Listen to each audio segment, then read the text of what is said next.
very big picture, if it's okay. And I just want to make the observation it's a pretty scary world out there right now, in terms of the levels of violence, the political turmoil, the economic turmoil that follows from both of those things. Can you just give us your read of the global dynamics that are on the minds of business today?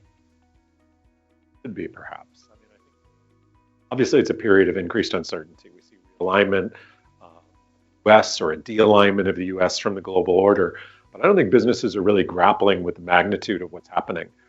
I've been at the Wharton School, as you mentioned, for 27 years now, studying political risk, studying political uncertainty.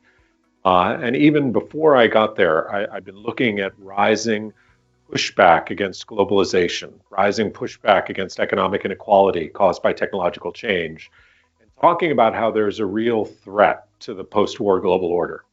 That there are enough people who are aggrieved about how much they're getting, what's in it for them, versus what's in it for the 1%, what's in it for the small numbers, coastal elites in the United States or the urban elites in many countries, and really being willing to break or change the system. Talking about that for 27 years, hoping that companies would do something about it, hoping that they would engage in a more inclusive, more fair distribution of the benefits from globalization and technological change. It hasn't happened. And as a result, we have President Trump again. We have leaders across many European countries who are either in power or threatening to rise into power, that want not just to change the rules of the current system, break it and replace it with something different. And that type of system level change, that type of reorientation of the way countries interact with each other, the alliances that have been formed, hasn't occurred since the interwar period for over a century. And businesses are still thinking that, well, okay, maybe tariffs will be 10%, or maybe we'll have this barrier, or maybe we won't have as many immigrants. But they're not really thinking about what it means if the US retreats to isolationism, what it means if Europe is deciding between China and the United States, what it means for countries in Africa and Latin America if the US and Europe are preoccupied with what's happening to their relationship and their rivalry with China, and not engaging with countries in the global South. No one's really putting all the pieces together, and no one has the imagination to think about what that alternative reality looks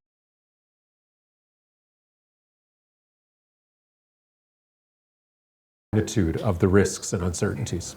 And so I'm going to ask you to push down maybe to a little bit more concrete level on that, and particularly from the African perspective. I think there's some of us who might fantasize that this is a good thing. This global order has not worked particularly well for us, relatively speaking, over the past 100 years. We see the nice thing about competition between, say, the US and China is both become more attentive to us. And we get to, for the first time, say to the US, hey, we have options. But we're also smart enough to know that the volatility, the disruption, often don't work in our favor either. So if you can you just put some sub-bullets on, in practical terms, how that plays out, this potential withdrawal of the US, heightened competition between superpowers again. What happens? Well, at one level, we don't know. What was happening before? Let's take a step back and look at the future that was unfolding and that has now been disrupted. Starting in the 80s and 90s, we started seeing globalization and international trade encompassing more and more countries, and the promise of rising incomes and a growing international middle class propelled forward by trade. And you're right, Africa wasn't always necessarily first or even second or third in line in that process. But supply chain integration was starting to reach parts of the African continent. There was some competition at the time for economic interest and economic influence between China and the US.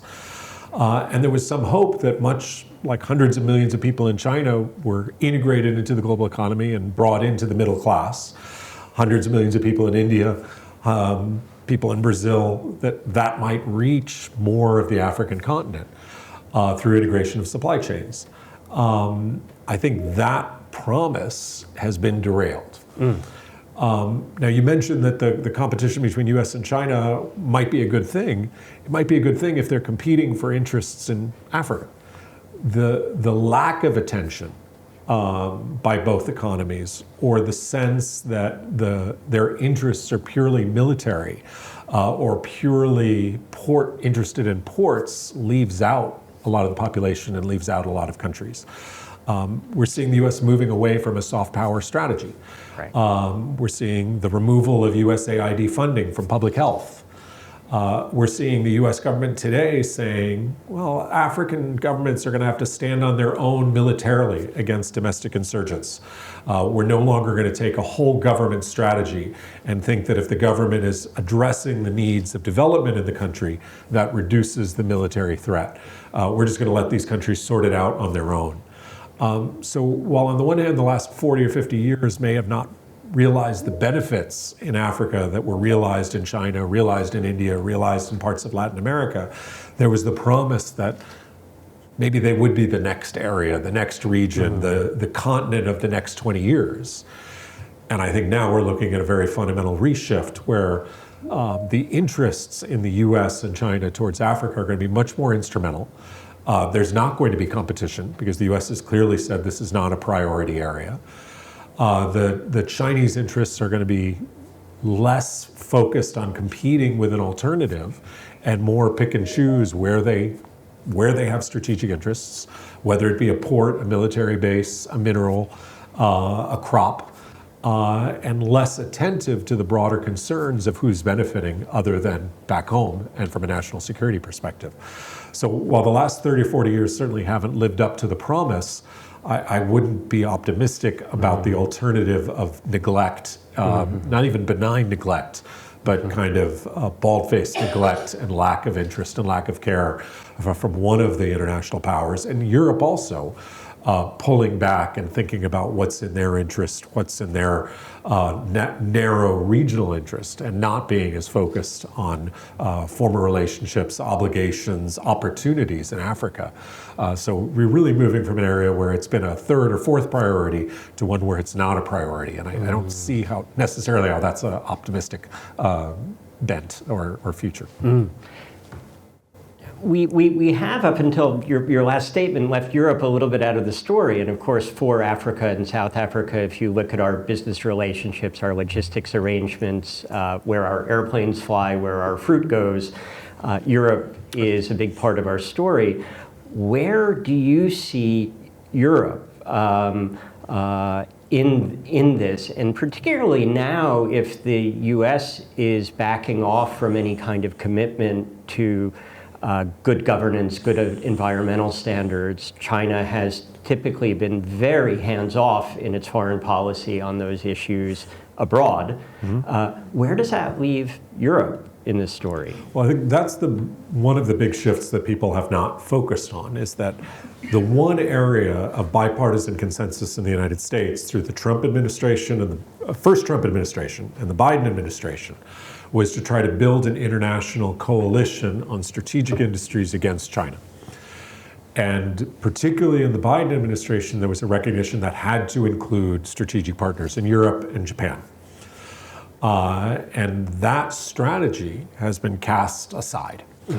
So now Europe, as opposed to deciding whether they're being offered a good enough deal by the United States to push back against Chinese technology, Chinese interests, the Belt and Road efforts, are now deciding, do they want to go it alone? Or maybe China offers a better deal than going alone.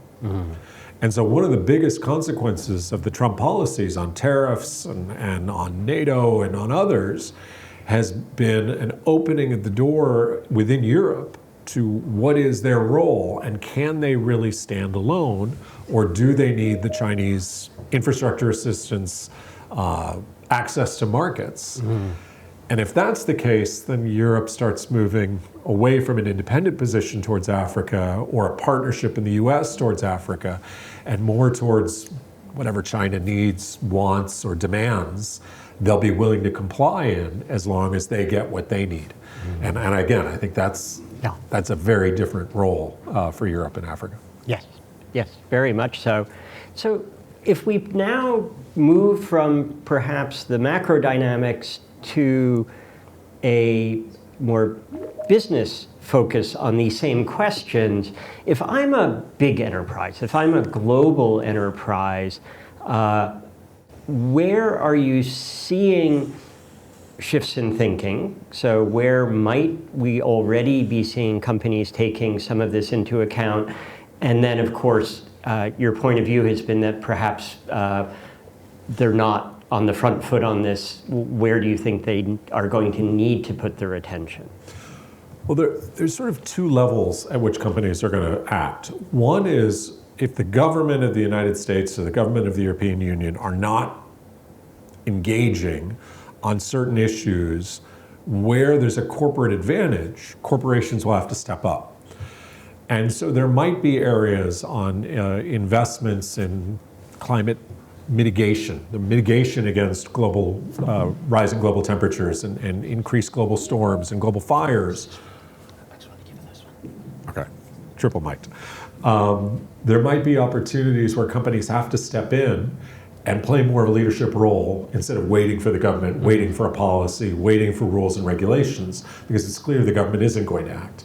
But that's going to be on a narrow set of environmental or social issues where an individual corporation can derive enough benefit from independent action or action together with its suppliers. And maybe some large corporations with global supplier networks, Apple, Walmart, might take actions that have global repercussions. But there's a whole other set of actions where no one company or one global value chain is sufficient, where you need coordinated action. And many climate strategies, including bending the curve on global warming, but also on issues of social justice, inequality, attention to immigrant rights in many countries. Those aren't issues that any one company can move the needle on and find a strategic benefit from, or at least very few companies and very few exceptions.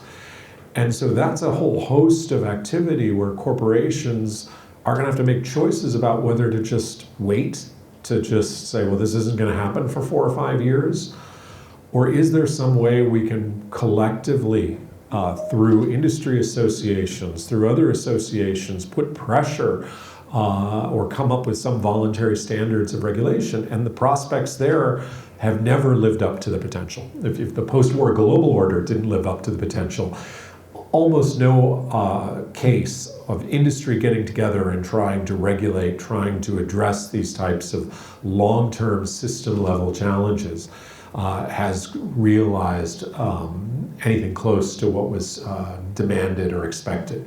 And so I think there's a host of issues that are at the core of where we are today, coming back to how did we get here? We got here from neglect of economic inequality, neglect of the growing tendency of migration into Europe and into the US, neglect of social justice issues around racial, ethnic, religious ties. Those issues which were neglected by countries for many decades are not going to be embraced or addressed by corporate activity. So how do we get out of the situation we're in? How do companies come together and say there's an alternative to nativism, to nationalism, to America first, to Europe first, to a Chinese strategic interest? Who constructs the alternative?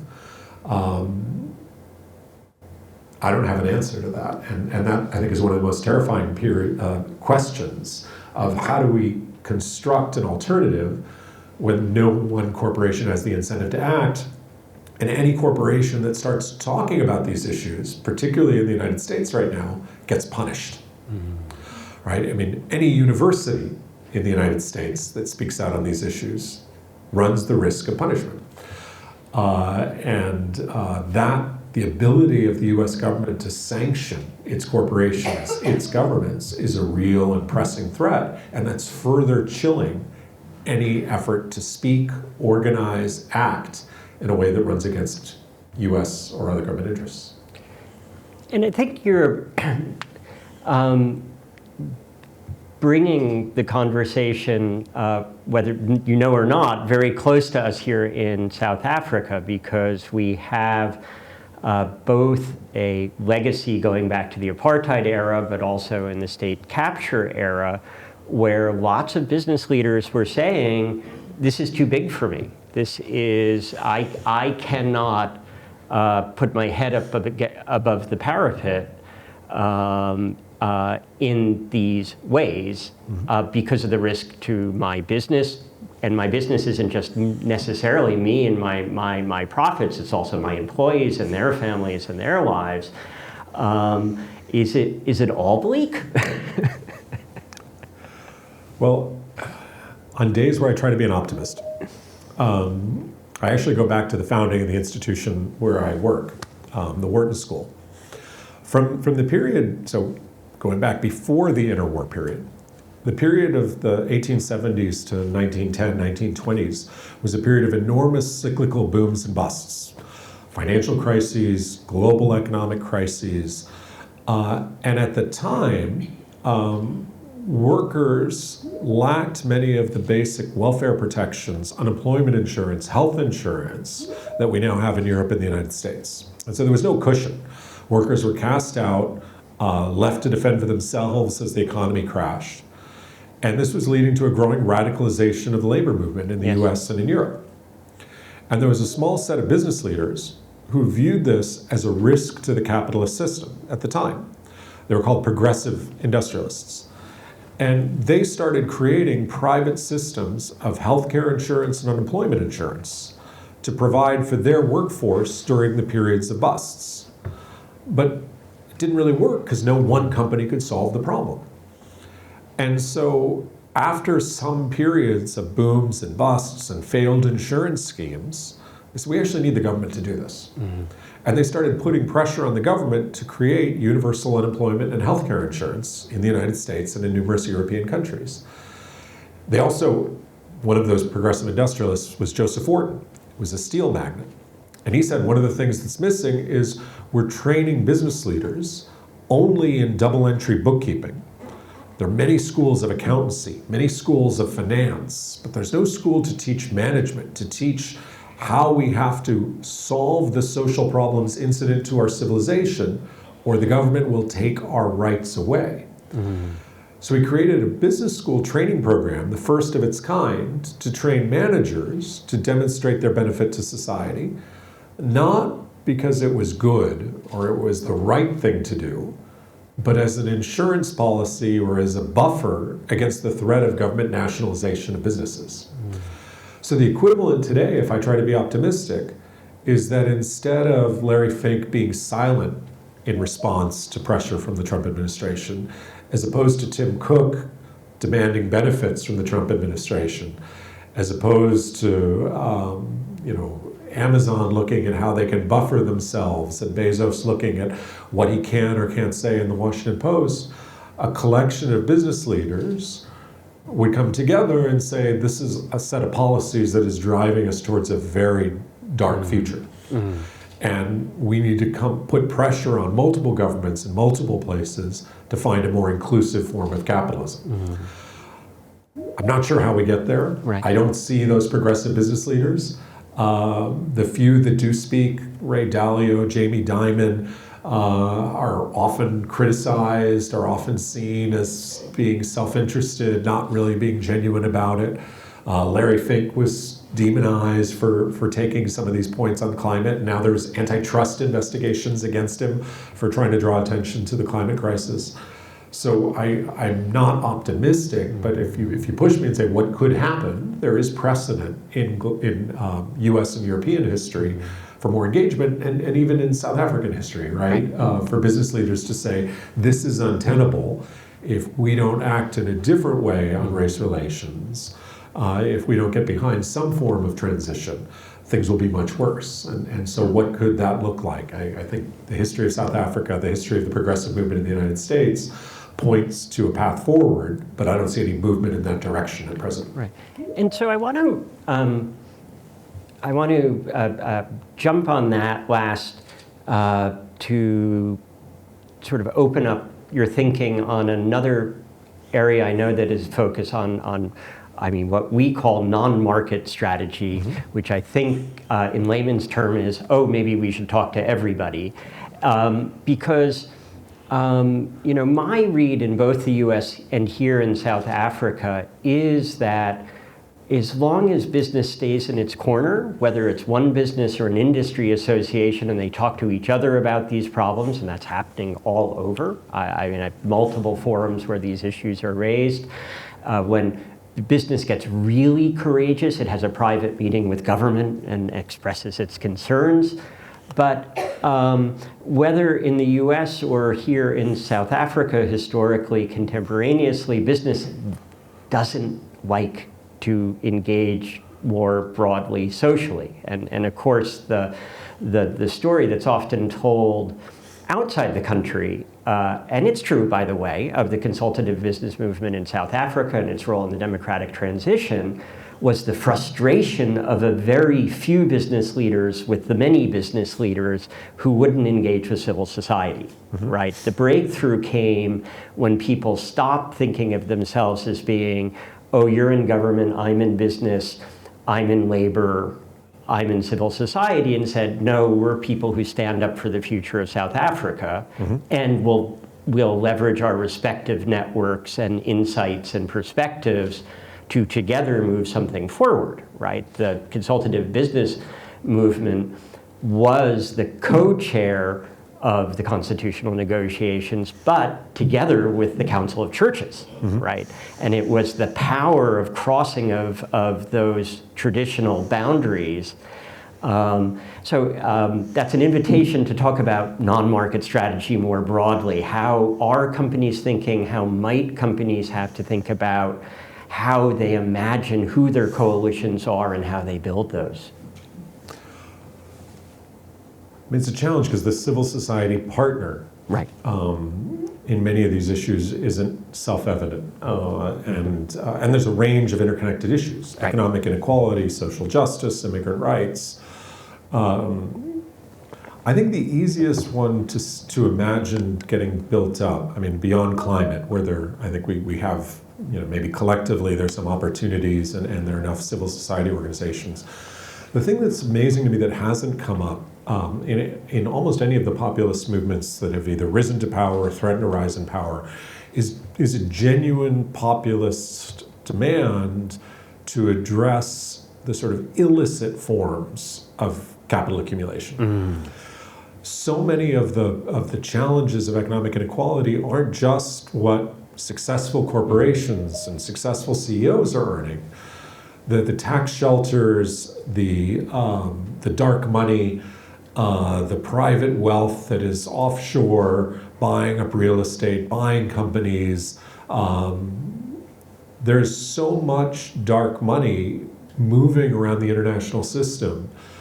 And that is something that is a bipartisan issue on the left and the right in the United States and the left and the right in Europe, tackling corrupt takings of national wealth or of private wealth and moving it away from the ability of government to tax, away from the ability of government to use for public services, is something that should be universally popular.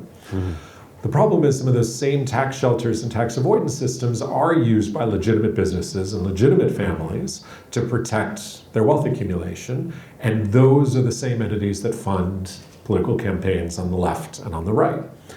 And so we need to have a business and political coalition that I think one of the big issues that could generate progress and resources is tackling offshore wealth, corrupt economic benefits, capital accumulation that isn't generating any benefits for society, but only for the narrowest of the few, essentially business that's taking as opposed to creating. Once we start that conversation of saying there are different types of business models, some are about taking, some are about protecting, and some are about creating, then we can start having other conversations. Well, what about the destruction to future generations on climate?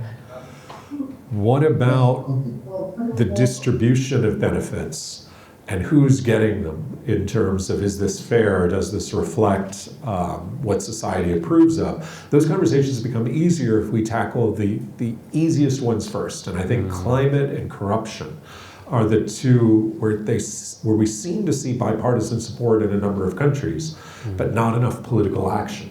And if we can cross that transom, then I think we can start having broader conversations.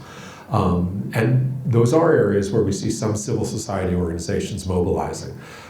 So maybe that's the place to start.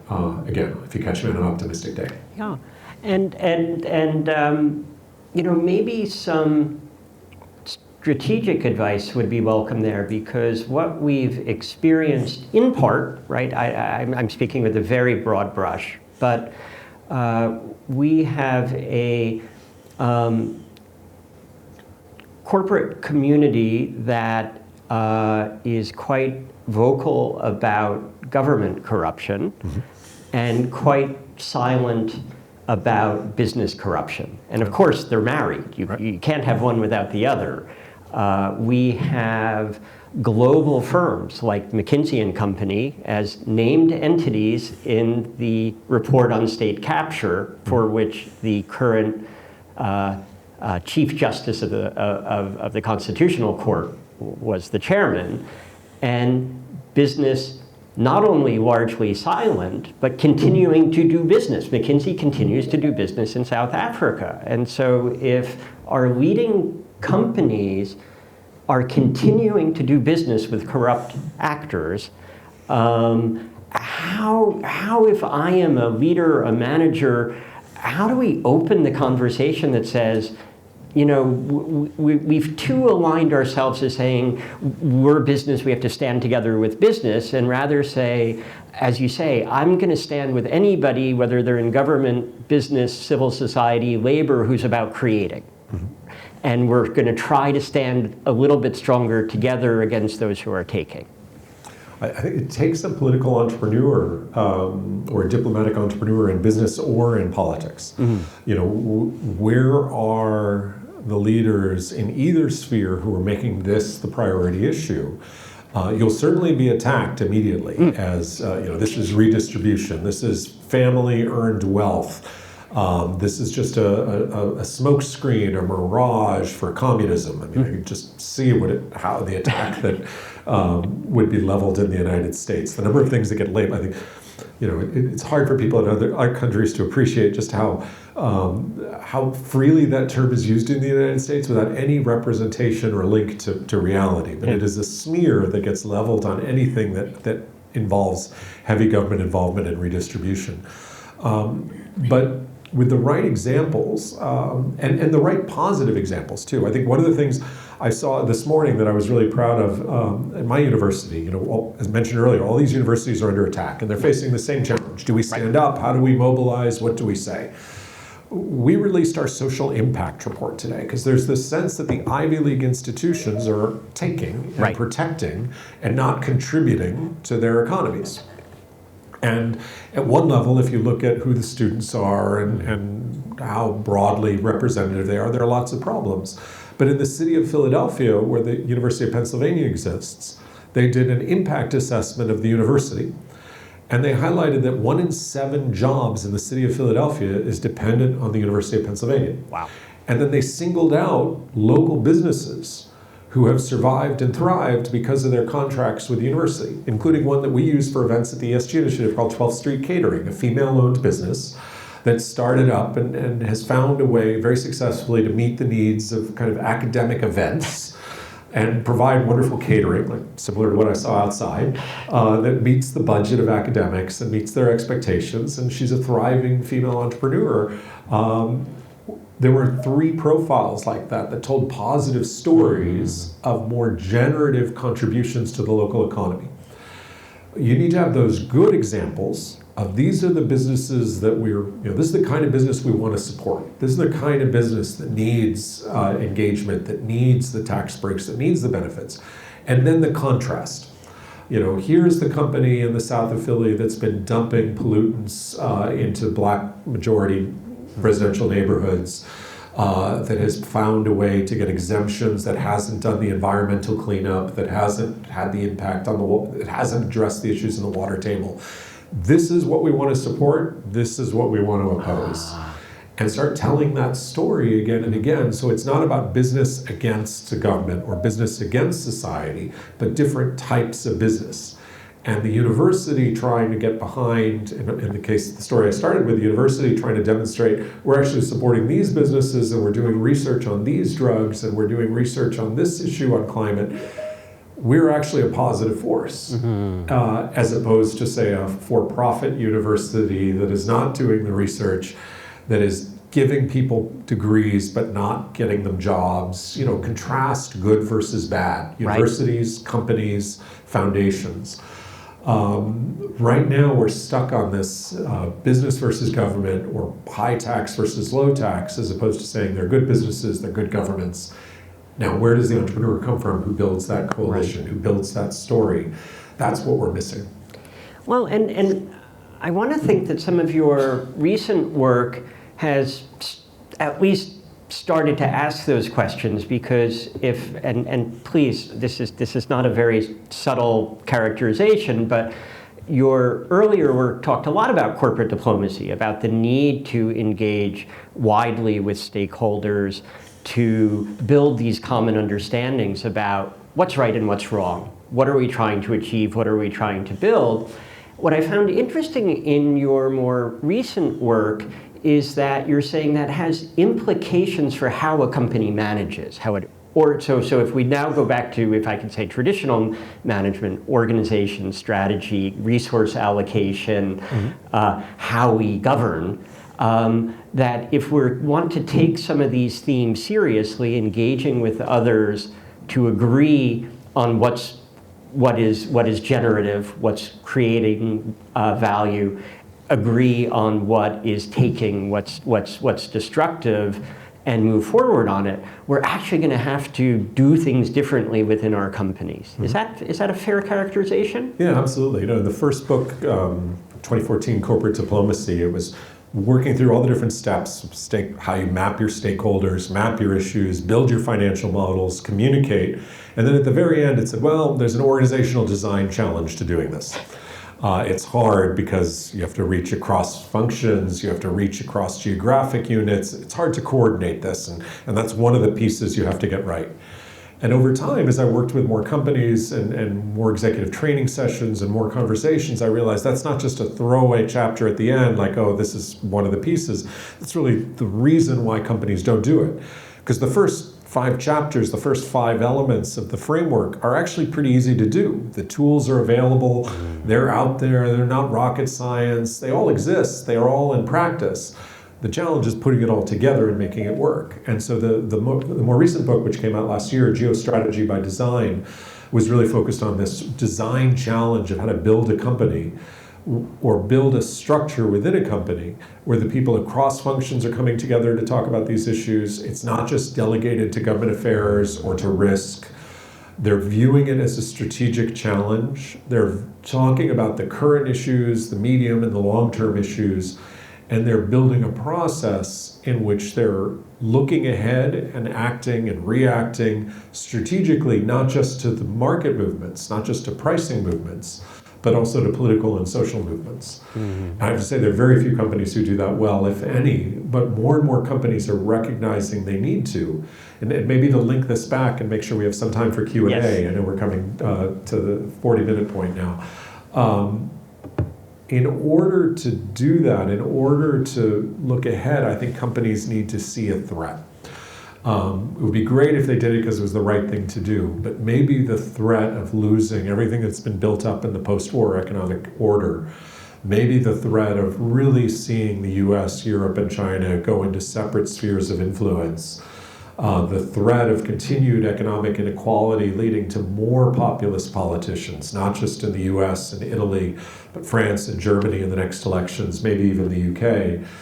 Maybe those threats will be enough to mobilize business interests to take politics and social justice issues more seriously as not something that someone else will fix, but something they need to pressure government and business to collectively address.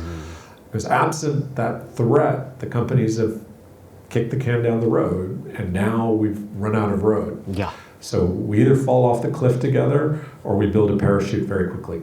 Yeah, thank you so much. And I think with that, we will open up to questions, and I'm hoping one of our wonderful folks here will help manage that, because I have no idea how we're going to get questions. I don't know if there are questions that are coming in online or not, if someone can help manage that, or questions in the room. Maybe we start there.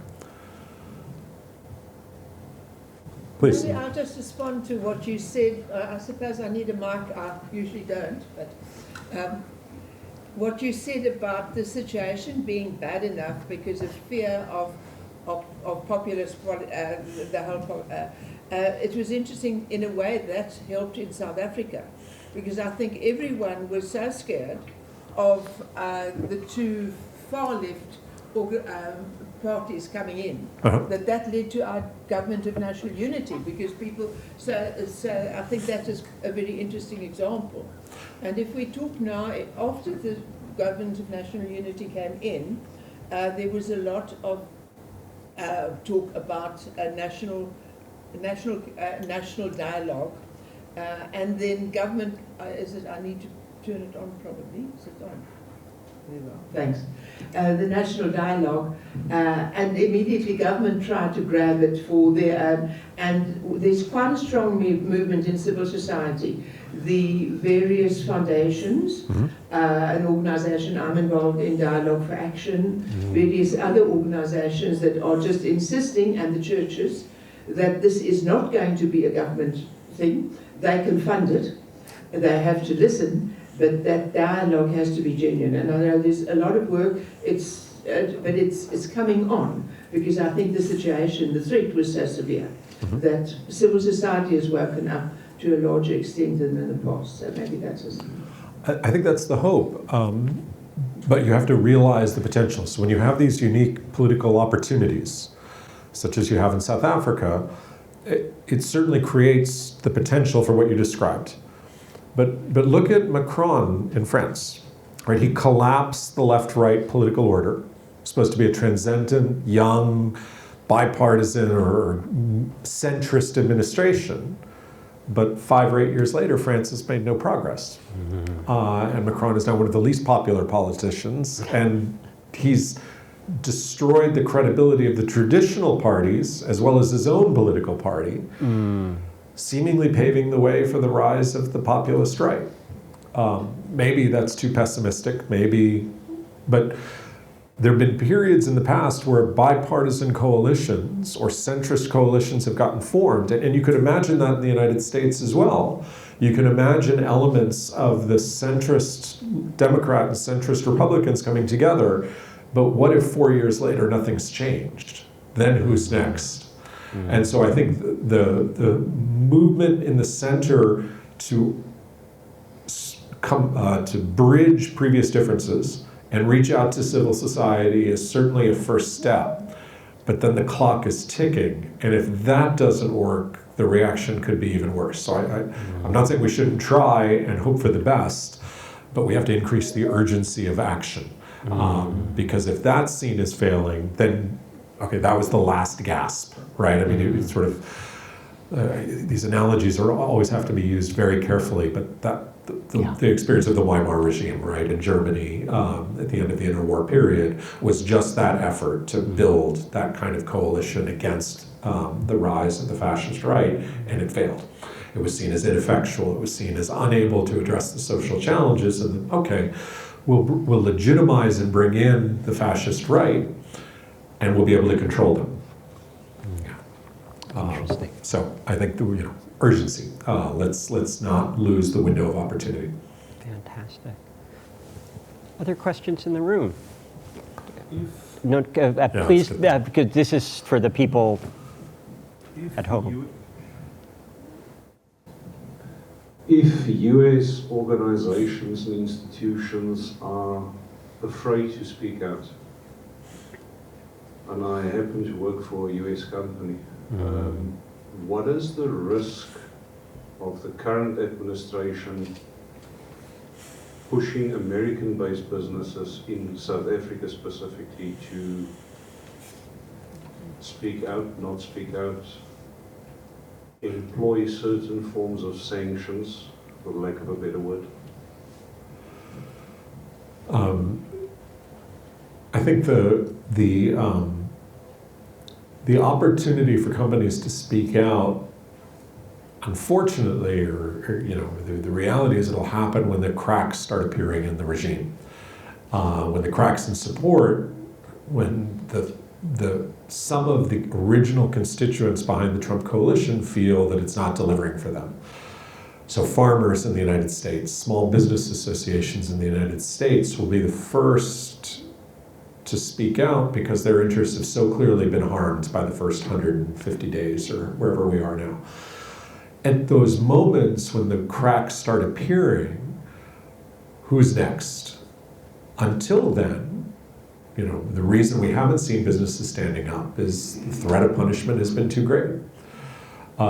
So it's going to take clear evidence of failure to support the interests of the winning coalition, to give room for others to speak up. Absent that, if the winning coalition, if the coalition that elected him stays behind him, and there aren't those kind of cracks, I think you'll see continued punishment and fear of speaking out. The most front and center targets will be those who represent what he has campaigned against. Right? Harvard University is the best example of that. But the large multinational corporations who benefit the most from globalization and the global order won't be far behind. And I guess that's one of the messages that I think people need to recognize, is that there are many groups who thought they could get certain benefits from the Trump administration. They could look the other way at some of the things they don't like, or he wouldn't really do the things you don't like. I think the evidence from the first 150 days is no one is safe. And as you're watching what he's doing to individual groups like universities or people in the United States who don't have a passport, people who are legal immigrants or green card holders, be done to everyone at some point. That's the history of the decline in democracies, is you start with disfavored groups, you take away some of their rights, and then you expand the group that you're taking rights away from. That's a call to acting quickly. But you have to have some safety, some sense that you won't be immediately punished. And up until now, we haven't had that safety, that safe zone. So I do think there's a legitimate fear of speaking out, but hopefully some of the weaknesses in the policy-making system will create opportunities for that kind of voice. And I hope companies are thinking about what they will say and who they will say it with, as well as the when, but the when may not be yet. Are there any way of seeing questions coming in from online, or no? No, I haven't seen any. Okay. So I'm actually sort of inspired by that last observation, and you've spent a lot of time with leaders in different parts of the world, here in Africa, in Latin America, elsewhere, who work in these highly, if I can call them, ambiguous, tumultuous environments where there's not a lot of external direction for what the right thing to do is. And, as a group of people who sit here and say, I'd like to imagine I could make a difference, what have you learned about leaders who find and keep their own personal moral compass, so that despite the fact that their company has legitimate fears, despite the fact that there are real risks, global and local, that they at least keep oriented towards doing the right thing? I'm going to tackle the theme in a slightly different direction, but I'll come back to the specific one. I think one of the things that we should try to keep a thought on is not just that the next entrepreneur, the next leader might be someone who has that strong moral compass. But we should be forgiving or open to the idea that some of the companies who have stumbled and made the biggest mistakes could actually be legitimate partners for change. There's nothing like $1 billion write-off of capital to get the C-suite, the CFO, and the risk officer to say, I don't want that to happen to me again. I survived that mess. I can't survive doing it again. What do I need to do? And so I've worked, and Brian, you've worked, we've worked with some of the largest mining companies in the world. They certainly don't rank highly on social justice or environmental outcomes, but they have incredible impacts on economies, and they have had incredible disasters in their recent experiences on environmental and social justice issues. So they're trying to do better. And yet there's this sense of, oh, I can't work with a mining company. I can't work with an energy company. If I'm serious about addressing the climate crisis, I can't work with a fossil fuel company. Well, guess what? The solar cell panel and the lithium-ion battery panel both came out of ExxonMobil's laboratories. So where is the fusion patent going to come from? Where is the hydrogen patent going to come from? It's probably sitting in an oil company's. Where are we going to get to the climate transition without the mining company? So don't think they're good, McKinsey you brought up. They're brilliant young graduates of leading schools at McKinsey who came to McKinsey because they wanted to find a way to drive profit and social change. McKinsey made huge mistakes here in South Africa, in the United States, across Europe, but there are pockets of excellence and opportunity. So I wouldn't write off any company, even if it has moral challenges, even if it has structural challenges. The most powerful companies are, in many ways, the most powerful levers for change. And within each of these companies, even the ones that have really negative experiences, there are many managers. No one went to McKinsey thinking, oh, I want to take $2 billion from South African power customers and distribute it. Like, no, that was anyone's goal at McKinsey. There was a series of reasons why that outcome occurred. And there are many people who want to either address those failures, create a better company, demonstrate the good of McKinsey. So I think finding in any company there are people who have these values. They're innate in human nature. The question is, how do we give them more voice, give them more power, and not just look for the saintly companies. I think there's this fetishization with B corporations, nonprofits, community ownership. And those are incredibly powerful drivers of local change. And they should be part of the system. But we're running out of time. We need the biggest, the largest, the most powerful multinationals, consultancies to change, and there are people within them who have those values.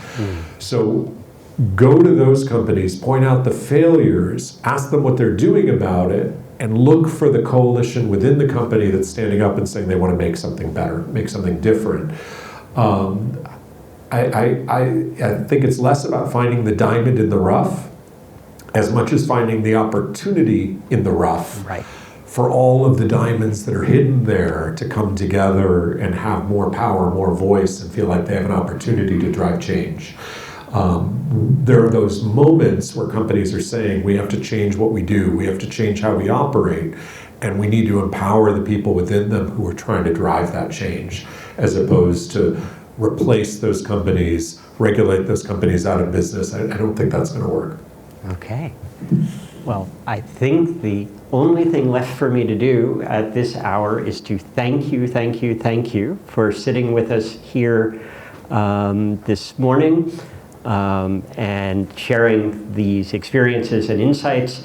I am going to push back, one, because I want you to have the last word, and two, to really bring it home to your students, your graduates, our graduates.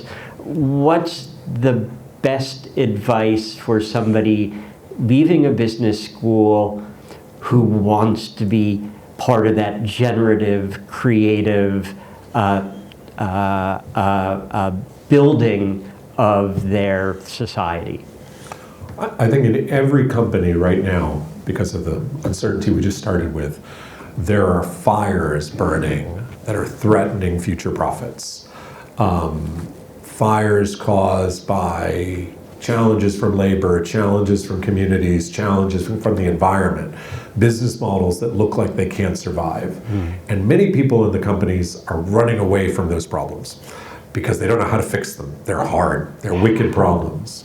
I think what the best thing a business school graduate could do is to run towards the fires and work with the skills of corporate diplomacy or geostrategy or social consciousness and awareness to putting out those fires and building something more generative. Don't be afraid of working for the largest investment bank, the largest consultancy, the largest extraction company. Embrace the opportunity and the power and run into their most difficult challenges and try to bend the curve. If you do that, you'll have enormous opportunities to drive impact, and you'll also be rewarded with higher status, higher power, higher opportunities within that company, because they'll be so grateful you put the fire out, or at least made the fire spread less dramatically. And so it's a good career move. And so don't take the specialist job, don't take the niche job, don't work for the narrow look. If you really want to drive change, go into the cross-border companies and run towards the fires and help put them out with other people in the company who are trying. Thank you so much.